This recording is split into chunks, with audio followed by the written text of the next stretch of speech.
Margaret was 82 years old when the letter arrived. She was sitting alone beside the kitchen window watching the rain fall against the glass, and someone knocked on the door. It was the postman who handed her a small brown envelope. Margaret looked at the name written on it, Margaret Wilson, but beneath her name was another name, Daniel. Margate dropped the envelope. Daniel had been her only son. Daniel had died 20 years ago. She had buried him when he was 27. For 2 decades she had kept his bedroom exactly as it had been on the day he left for the last time. His books still stood on the shelf. His old blue jumper still hung behind the door, and inside the top drawer was the last photograph she had of him. Margaret slowly picked up the envelope. There was no return address. Stared at it for almost a minute before opening it. Inside was one sheet of paper. The handwriting was familiar. Too familiar. Breathing became unsteady. She read the first words, "Dear Mom." Margaret covered her mouth. She knew that handwriting. She had seen it thousands of times. She sat down at the kitchen table and continued reading. "If you are reading this, then I am already gone." Margaret began to cry. The letter explained that Daniel had written it 20 years earlier, but he had not been allowed to send it. Margaret frowned. She continued reading. "There is something I never told you about the night I did." Margaret stopped. She looked toward the hallway. For the first time in 20 years she felt as if her son's footsteps were somewhere inside the house. Then she turned the page. Had she read next changed everything she believed about Daniel's death?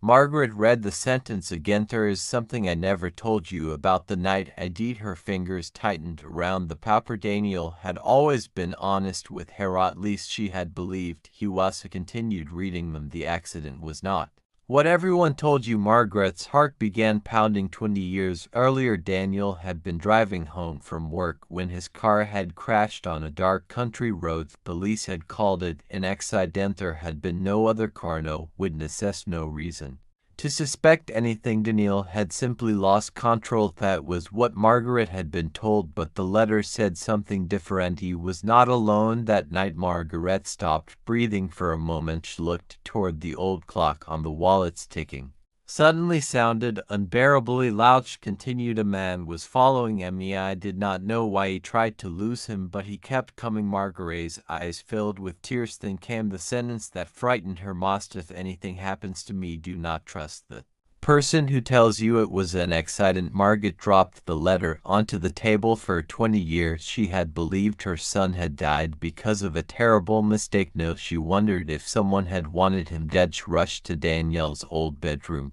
The room was covered in dust. She opened the wardrobe and pulled out his old suitcase. Inside were clothes, photographs, and a small notebook. Margaret had never opened it. She had been too afraid of disturbing his memory, but now she had no choice. She opened the notebook. Most of the pages were filled with Daniel's ordinary notes, workbooks, instinct. She reached the final page. There were only 6 words. "If I disappear, ask Thomas." Margaret stared at the name. The machine knew only one Thomas, who had been close to Daniel, Daniel's best friend, Thomas Reed, but Thomas had moved away shortly after Daniel's funeral. Margaret had not seen him in 20 years. Sat on the edge of Daniel's bed, holding the notebook against her chest. Then she noticed something hidden underneath the mattress, a small black box. Inside it was a key, and attached to the key was a faded piece of paper. Margaret unfolded it. There was an address written in Daniel's handwriting, an address she had never seen before, and underneath it were 4 words: "Go there before Thomas does." Margaret barely slept that night. The letter lay beside her on the kitchen table. So did Daniel's notebook, the mysterious key, and the faded address. At 7 the next morning, she put everything into her handbag and left the house. The address led her to a small cottage on the edge of town. It looked abandoned. At the windows were dust. The garden was overgrown. Front door was covered with peeling paint. Margaret stood there for several seconds before putting the key into the lock. It opened, and inside the air smelled old and damp. There was almost nothing in the kitchen: Sharoni table and a wooden cabinet against the far wall. Margaret opened it. Inside was a cardboard box. Her hands trembled as she lifted the lid. There were dozens of photographs and Every photograph showed Danielle. Margaret picked up the first one. Daniel was standing outside a railway station. The date on the back was 19 years. Agatha was impossible. Danny had already been dead for 1 year. She picked up, and a third Daniel was sitting in a cave. Another showed him walking beside a lake. Another showed him entering a building she had never seen before. Margaret's mind struggled to understand what she was seeing. Then she found a photograph of Daniel holding a newspaper in the back. Someone had written to survive the crash. Margaret almost dropped her. Their eyes moved across the words again and again. Survived. If that was true, then Daniel had not died that night. Searched through the box desperately. At the bottom she found a cassette tape. There was a handwritten label for Mum. Only if they find the Margaret found an old cassette player on the shelf. She pressed the button for several seconds. There was only static. Then she heard a voice she had not heard in 20 years. Margaret froze. The cassette slipped from her hand. It was Daniel, older than she remembered, but unmistakably her son. If you are hearing this, Daniel continued, then the letter finally reached you. Margaret covered her mouth as tears streamed down her face. A did not die in that crash. Mumi was forced to disappear. The recording became quieter. There was someone inside our family who knew what happened. Margaret's heart sank. Daniel continued, he stayed away because I thought it was the only way to keep you safe. There was a long silence. Then Daniel said something that made Margaret's entire body go cold. Please forgive me for lying to you. The recording stopped and Margaret stood completely still. Her son had been alive after the crash 4 years, maybe even decades, but why had he never come home, and who had forced him to disappear? Before Margaret could move, she heard the front door creak open. Simeon had entered the cottage, and a man's voice came from the hallway. Margaret, she knew that voice. It was Thomas Reed. Margaret stood frozen beside the old cassette player. Thomas appeared in the doorway, was much older now, with gray hair and a tired face, but Margaret recognized him immediately. Are you doing here? She whispered. Thomas looked at the photographs scattered across the table. Then he saw the cassette player. His face changed. You found it, he said. Margaret stepped back. You knew? Thomas lowered his eyes. He knew Daniel was alive. Margaret felt as if the floor had disappeared beneath her. For 20 years, Thomas nodded. We did you never tell me? Because Daniel made me promise. Margaret's voice broke. You let me bury my son. Thomas looked devastated. Wanted to come home. Then why did he not? Thomas took a long breath. Because he was afraid of Simeon. Thomas hesitated. Then he said one name. Your husband. Margaret stared at him. Her husband Peter had died 12 years earlier. For 20 years Margaret had believed Peter had been grieving Daniel just as deeply as she had. Thomas explained that Daniel had discovered something.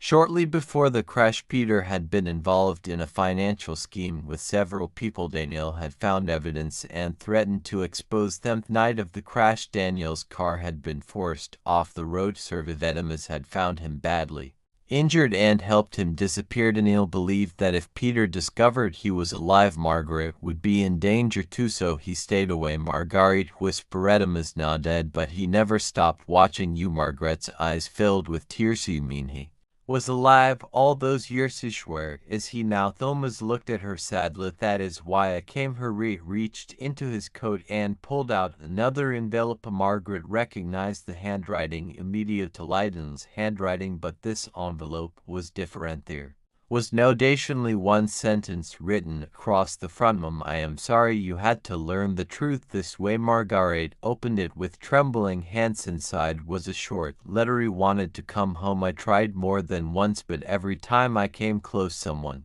warned me that you would be hurt. Margaret could barely see through her tears. Then she reached the final words. I am finally coming home. Margaret stopped. Her heart raced. Below those words was an address, and beneath the address was one final message. Tomorrow was looked at her. There is one more thing you need to know. Margaret slowly raised her eyes. Daniel is not coming home alone yet. That exact moment, Margaret's phone began ringing. She looked at the screen. The number was unknown. She answered for several seconds. There was silence. Then she heard a man's voice. Margaret's knees nearly gave way. It was Daniel, and he was crying. Danielle Margaret could barely speak. His mom pressed the phone against her ear. As tears rolled down her cheeks, he thought you were dead. He know he waited for you. He know me watched from far away. Every birthday, every Christmas, he saw you put flowers on my grave. Margaret closed her eyes. Why did you not come home? Daniel was silent for several seconds. Beth, I was afraid that the moment I came back they would find you. Margaret looked at Thomas. Daniel finally answered, worried your husband was not working alone. Margaret's face went pale. There were three men involved. Either was one of them. Others disappeared after the crash, and Yui spent 20 years collecting evidence. Daniel explained that he had finally gathered enough proof to expose everything, but there was something else. Amin had helped him survive. Simeon, Margaret never knew existed. Me daughter is with me, Daniel said. Margaret stopped breathing. Me granddaughter Ayesha is 20 years old. He named her Lily. Margaret began to cry. For 20 years she had believed she had lost her only child. No, she had discovered that she had a granddaughter she had never met. Next morning, Margaret went to the address Daniel had given her. She stood outside a small house with trembling hands. Door open. A young woman stood there. She had Daniel's eyes. Margaret immediately knew the girl smiled through her tears. Grandma could not answer. She simply pulled Lily into her arms. Then a man appeared behind Harold. His hair was gray, his face was thinner, but Margaret knew him instantly. Danielle Sanche touched his face as if she were afraid he might disappear again. You are real, she whispered. Daniel smiled through his tears. He always wanted to come home. Margaret hugged him for a long time. Neither of them spoke. 20 years of grief seemed to disappear in that single embrace. Later that evening, Daniel gave Margaret one final envelope. I wrote this 20 years ago, he said. Margaret opened it. Inside were only a few words. If I ever get another chance to see you, I will spend the rest of my life making up for the years I lost. Margaret smiled through her tears. She had spent 20 years believing her son's story had ended on a lonely road, but sometimes a goodbye is not the end. Sometimes it is simply a secret waiting for the right moment to come home. And for Margaret, after 20 years of mourning, that moment had finally arrived.